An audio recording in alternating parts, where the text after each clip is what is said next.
नमस्कार. छत्रपती शिवाजी महाराज की जय. मी अभिनेता राहुल सोलापूरकर. साधारण 1.5-2 महिन्यापूर्वी रीमा अमरापूरकर यांच्या एका पॉडकास्टवरती मी एक 50 मिनिटं मुलाखत दिली होती. त्या मुलाखतीच्या दरम्यान एका प्रश्नाला उत्तर देताना मी इतिहास आणि इतिहासातल्या रंजक गोष्टी कशा बनतात याविषयी बोलताना छत्रपती शिवरायांच्या आग्र्याहून सुटका या विषयावरती काही गोष्टी बोललो. बिकानेरच्या राजवाड्यामधले काही पुरावे, राजस्थानची काही कागदपत्र, फारसी उर्दू अशा ग्रंथांमधले आणि औरंगजेबाच्या जवळच्या माणसांचे काही गोष्टी या ज्या वाचायला अभ्यासायला मिळालेल्या होत्या त्यामधल्या काही गोष्टी सांगून मी बोललो. आणि हे बोलताना महाराजांनी कोणाला रत्न दिली, कोणाला पैसे दिले, काय काय केलं हे सगळं याचं फक्त एकत्रीकरण करताना महाराजांनी इतर लोकांना औरंगजेबाच्या जवळच्या कशा पद्धतीने आपल्या बाजूला वळवून घेतलं आणि तिथनं स्वतःची सुटका करून घेतली हा विषय मांडताना मी लाच हा शब्द वापरला. साम दाम दंडभेद अशा चारही पद्धतीने छत्रपती शिवराय फार मोठे राज्यकर्ते होऊन गेले याविषयी मी वेगळं सांगायची गरज नाही. किंबहुना छत्रपती राजर्षी शाहू महाराजांची भूमिका मी अत्यंत व्यवस्थितपणे पार पाडली होती, अत्यंत नेकीनं सगळा इतिहास अभ्यासून. आणि जगभर गेली अनेक वर्ष वंदनीय पूजनीय छत्रपती शिवाजी महाराज यांच्याविषयीची अनेक विषयांवरची व्याख्यानं जेवढा अभ्यास माझा आहे त्याप्रमाणे उत्तमरित्या देण्याचा मी प्रयत्न करत असतो आणि जगभरच्या लोकांनी ते वाखाणलेलं आहे.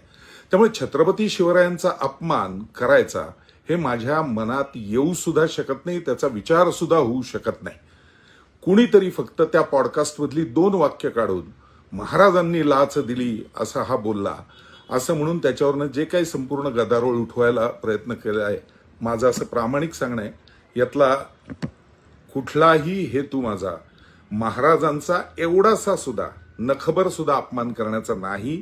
मी इतिहास रंजक कसा केला जातो, यासाठी काय काय गोष्टी भरल्या जातात हे सांगण्याचा फक्त प्रयत्न करत होतो. पण हे बोलण्याच्या नादात लाच या शब्दामुळे जर शिवभक्त शिवप्रेमी नाराज झाले असतील तर मी मनपूर्वक दिलगिरी व्यक्त करतो. छत्रपती शिवरायांचं गुणगान गातच आयुष्यभर मी मोठा झालेलो आहे, गडकिल्ल्यांवरनं वाढलेलो आहे. रायगडावरची डॉक्युमेंटरी त्यासाठीच मी केलेली होती की आपण कसं पंढरपूरच्या जसा वारकरी असतो त्याच भावनेने छत्रपतींच्या समाधीसमोर नतमस्तक झालं पाहिजे. अनेक कार्यक्रमांना आणि महाराजांच्या इतर सर्व गोष्टींना सातत्याने वंदन करून पुढे जाणारा एक मी शिवप्रेमी नागरिक आहे महाराष्ट्रातला. त्यामुळे ज्या कोणाला असं वाटत असेल की मी काही बोलल्यामुळे भावना दुखावल्या, शिवाजी महाराजांना कमी लेखण्याचा प्रयत्न केला, तर असं माझ्याच्यानी स्वप्नात सुद्धा होऊ शकत नाही. हे कायम लक्षात ठेवा. माझं प्रामाणिक मत एवढंच आहे की याच्यावरनं उगाच काहीतरी महाराष्ट्रात गदारोळ उठवू नका. तुम्ही म्हणत असाल तर इथून पुढे शिवाजी या विषयावर मी बोलणं सुद्धा बंद करेन. मी जो काही विषय मांडण्याचा प्रयत्न केला होता तो विषय मांडताना मी फक्त मूळ इतिहास आणि रंजकता असा विषय घेऊन त्याविषयी बोललेलो होतो.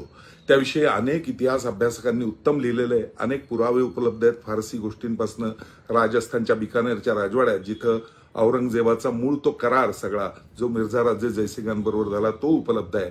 माझं एवढंच म्हणणं आहे की उगाच एखाद्या शब्दावरनं कीस काढायचा आणि एखाद्या व्यक्तिमत्वाला सातत्याने झोडपायचं हा विषय कृपया सर्व शिवप्रेमी भक्तांनी बंद करावा. पुन्हा एकदा सांगतो, लाच हा शब्द वापरल्यामुळे जर कदाचित आपल्या सगळ्यांच्या भावना दुखावल्या असतील तर त्याबद्दल मी मनपूर्वक दिलगीर आहे. हा शब्द शिवाजी महाराजांना कमी लेखण्यासाठी अजिबात नव्हता.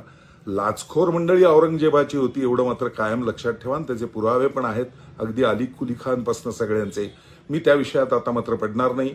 लाच हा शब्द वापरल्याबद्दल मनपूर्वक दिलगिरी व्यक्त करतो. शिवरायांपुढे 1000 वेळा मी नतमस्तक आहे. कदाचित जर आपल्या या भावना दुखावल्या असतील तर त्या या माझ्या खुलाशामुळे दूर होतील अशी अपेक्षा. जय जिजाऊ, जय शिवराय, भारत माता की जय, वंदे मातरम. लोकशाही मराठी ऐका, पहा, जागरूक रहा.